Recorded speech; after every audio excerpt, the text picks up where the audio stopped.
What is going on, everybody, and welcome back to another video on the Easton Minecraft channel.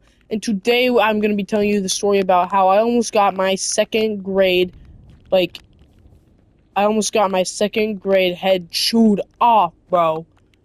So one time we're outside of recess, right? Second recess, because, yeah, we're a cool school, we get 3 of those. But I'm a second grade. You lose recess as you get older, obviously, as you all know, if you guys are older. Um, and so yeah, this is my second recess of the day, and we started a snow fort. Right, it is middle of winter, giant snow pile out there, and in this snow pile, we found a ton of what you would call giant ice balls, and so we used the ice balls and created a snow fortress. And I came up with this original idea, so I technically became the leader. I became the president, as you would say, of this so-called uh, so-called fort or club, or as you want to represent it. And there were many other kids on this who helped me work, pretty much like the current government mental system today. They were all working for me. I, of course, assisted in the work, but they all also wanted a part in the presidency. So all these third graders out here wanted also a piece of the presidency, or just to straight up be the president. And pretty much what they did next was, I'm not even sure what you would consider it. Like, I don't know what you consider it. They built a giant ice ball snowman, and so I thought it was a snowman to represent me. No, nah, I'm kidding. Like, since I was the president of the club, nah, I'm kidding. I thought it was just a snowman that wanted to show me, right? But they had me blindfolded and they had me stand next to it, so I thought maybe they're doing like a height comparison to see if they made the snowman taller than me. But no, they dropped that ice ball straight on my head. I'm not even kidding you, on my head. And the teacher didn't even care. I was like, uh, did you not see that? Hello? How did you not see that? Like, Jesus, aren't you supposed to be watching me? But, yeah, so I'm out there. And then I told the teacher, because I'm a second grader, sorry for being a snitch, and she didn't care. Oh my gosh. Straight up told her, these kids dropped an ice ball on my head. And she goes, well, you win some, you lose some. I'm kidding. She didn't say that. She said, I didn't see it, I'm sorry, but yeah. So after that, I may have sparked a snowball fight. And, once again, our teacher didn't, why is, why is he so big, bro? Hey!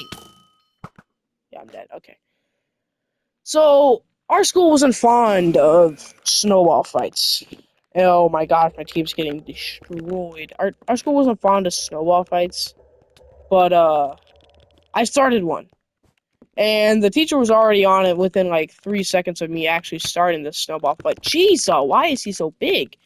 And so she's already there and she's telling me that I need to stop this before it gets too far. It's already too far, and the president's like, me and the president, in the other political party, it was like me versus like a third grader.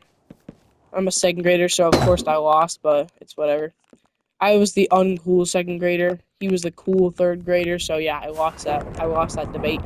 And yeah, so pretty much after that snowball fight, the teacher comes and talks to me again, and I'm once again in trouble. I didn't really do anything. Me and this one kid were talking about starting a snowball fight, so we just ended up doing it anyways.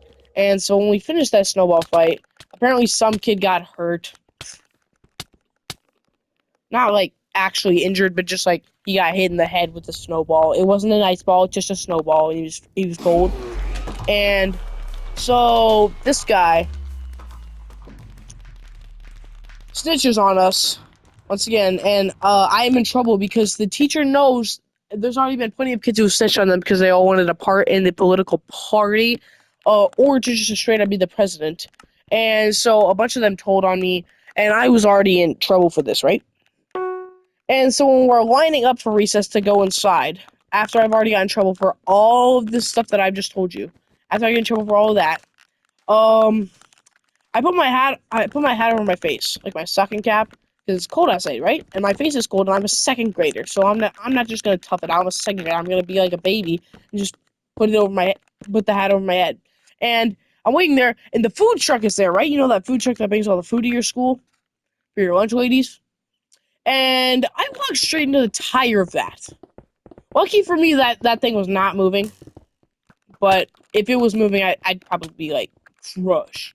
I'm kidding. I would have been like foot crushed, if that.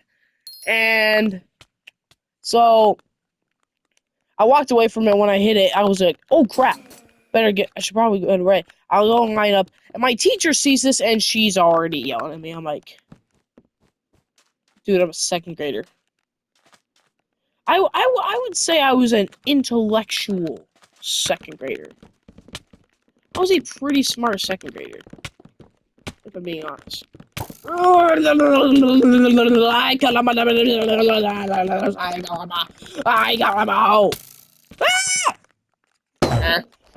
Kalamba. And so, as I'm walking back inside, this teacher already goes and tells my principal, and I'm already in deep trouble. And so I go inside, the usual. I've been called in there like maybe 4 times this year. Not a single detention yet because I've proven myself innocent.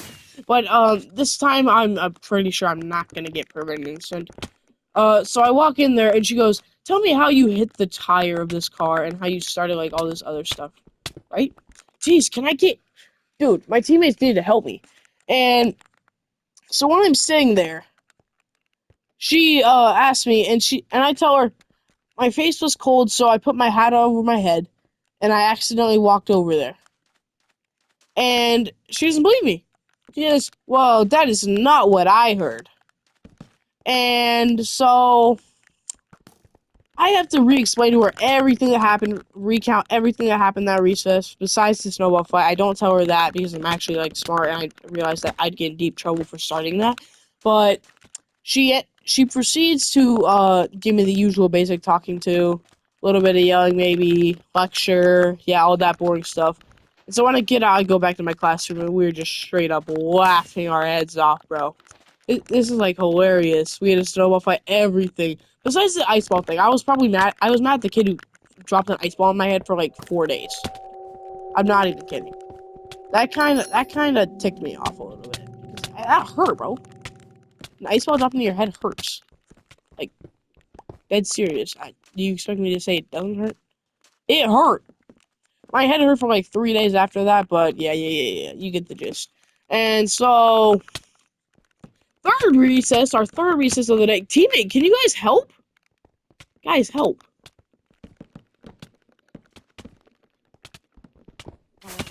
And so, third recess of the day, and I'll go back out there, and my fort is somehow still standing, or some kid rebuilt it after the one kid just trekked through it, right? And someone rebuilt it. And so, here comes round 2 of the presidential debate. And this was just a straight up snowball fight. The teacher tries to stop it again. I get another lecture, threat of detention. Me and my best friend from the 3rd grade, who actually at the time was the man running against me in the election. We just had some beef that day. But him and me, we're sitting there, we started another snowball fight. We get another lecture together. It's just mad funny at this point. Me and him were used to it. That was like a normal thing for us together. But yeah. So, and during the 3rd recess, the teacher once again stops it. But here comes the funny part. That teacher turned around and someone threw a snowball. I actually, to this day, have no clue who threw that snowball. But that snowball was a dot right in the back of the head of the teacher. I don't know who threw it. I don't know if it was an ice ball, a snowball, a dot, and it hit the teacher in the back of the head. She faltered for a second. She turned around and screamed at the recess party and told us to all stop what we were doing. And I'm stuck for some reason. She told us all to stop what we were doing, and uh everyone had to stand there. Or our principal interrogated us, I guess you could say. And she interrogated us, until someone finally spoke out, but still no one knew who it was. They let us go back to class. But yeah. So that is the story of the recess presidential debate.